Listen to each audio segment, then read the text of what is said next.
வணக்கம். இன்றைக்கி நம்ம பார்க்க போகிற சமையல் என்னென்னு பார்த்தீங்கன்னா, ஒரு ஆரோக்கியமான முருங்கைக்கீரை சூப் எப்படி செய்யலாங்கிறத பார்க்கலாம். ரெகுலராக தினமும் காலையில் இது எடுத்துகிட்டு வரும்போது நல்ல நோய் எதிர்ப்பு சக்தியும் கிடைக்கும். உடல் எடை, சுவர் எல்லாமே நல்லா கண்ட்ரோலுக்கு வரும். வாங்க அது எப்படி செய்யலாங்கிறத பார்க்கலாம்.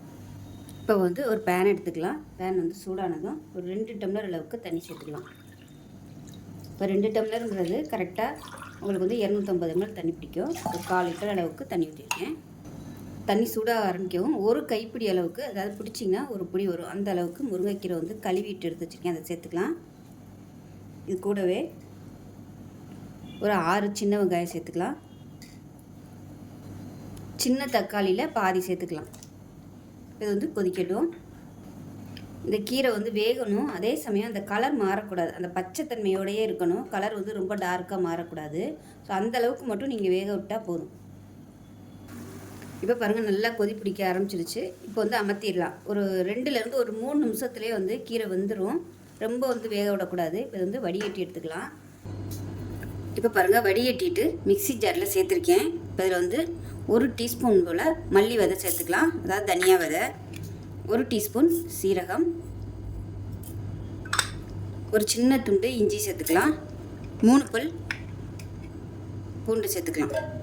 இப்போ இது கூடவே வேக வச்ச தண்ணி, முருங்கைக்கீரை வேக வச்ச தண்ணி தனியாக வச்சுருக்கேன். இப்போ இந்த தண்ணியை இதை சேர்த்துட்டு இதை நல்லா நைஸாக அரைச்சிக்கலாம். இப்போ பாருங்கள், இந்த அளவுக்கு நல்லா அரைச்சாச்சு. இப்போ இதை நம்ம வடிகட்டிக்கலாம். இப்போ பாருங்கள், நல்லா வடிகட்டியாச்சு. நம்ம எடுத்து வச்சுருந்த தண்ணி பூராத்தையுமே நான் ஊற்றிட்டேன். இவ்வளோதான் மிச்சம் இருக்குது. அந்த தண்ணியை ஊற்றி நல்லா வடிகட்டி எடுத்து வச்சுட்டேன்.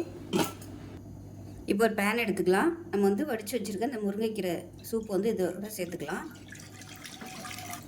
இப்போ இது வரைக்கும் நான் உப்பு போடலை. இப்போ நம்ம உப்பு சேர்த்துக்கலாம். ஒரு 1/4 டீஸ்பூன் போல் உப்பு சேர்த்துட்டு மஞ்சள் தூள் சேர்த்துக்கலாம்.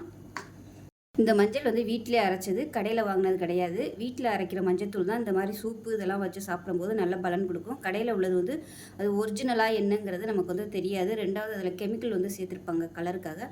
அதனால் எப்பயுமே வீட்டில் ஒரு 1/2 கிலோ வாங்கி காய போட்டு அரைச்சி வச்சு ஃப்ரிட்ஜில் வச்சுக்கிட்டிங்கன்னா உங்களுக்கு நல்லது. இப்போ அதை சேர்த்துக்கலாம்.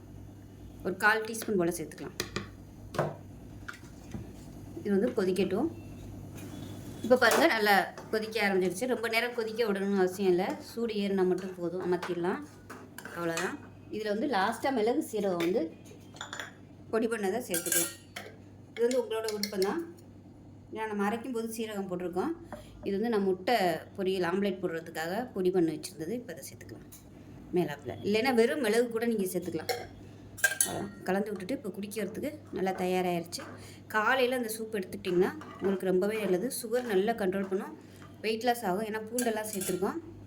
கொழுப்பையும் குறைக்கும். ஹீமோகுளோபின் லெவல் நல்லா அதிகரிக்கும். நோய் எதிர்ப்பு சக்தியும் அதிகரிக்கும். முடி கொட்டுற பிரச்சனை இருந்தால் இதை 1 மாதம் ரெகுலராக எடுத்துகிட்டு வரும்போது உடம்பு நல்ல ஸ்ட்ரென்த்து கொடுக்கும். அதே மாதிரி முடி கொட்டுற பிரச்சனையும் இருக்காது. ஸோ இந்த அருமையான முருங்கைக்கீரை சூப் செஞ்சு பாருங்கள். செஞ்சு பார்த்துட்டு எப்படி வந்துச்சுங்கிறத சொல்லுங்கள். வீடியோ பிடிச்சிச்சின்னா லைக் பண்ணுங்கள், கமெண்ட் பண்ணுங்கள், சேனலை சப்ஸ்கிரைப் பண்ணுங்கள், பக்கத்தில் உள்ள பெல் பட்டனையும் ப்ரெஸ் பண்ணுங்கள். நன்றி.